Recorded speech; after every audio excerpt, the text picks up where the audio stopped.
आधार card पाहूनच त्याला तुम्ही एंट्री द्या. आम्ही तर म्हणून आधार कार्ड पाहून नाही, त्याची नोंदणी करून तुम्ही त्याला सोडा अंदर. फक्त बघा नको, त्याची नोंदणी करा रजिस्टरमध्ये, त्याचं नाव लिहा, त्याचा मोबाईल नंबर लिहा आणि नंतरच त्याला आत तुम्ही सोडा. म्हणजे काय, हा फॅशन नाही. ही नवदुर्गा माता, नवरात्री म्हणजे मातेचे 9 दिवस त्यांची आराधना आहे.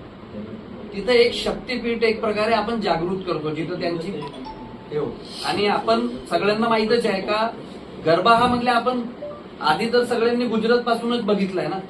ती एक पूजा अर्चनेचा भाग आहे गरबा, काही मजेचा पार्ट नाही, तो काही एंटरटेनमेंटचा पार्ट नाही. जर तुम्ही तिथं गरबा करता, मातेची तुम्ही स्थापना करता, तर तो काही एंटरटेनचा पार्ट नाही, तिथला पावित्र्य राखल्याच गेला पाहिजे.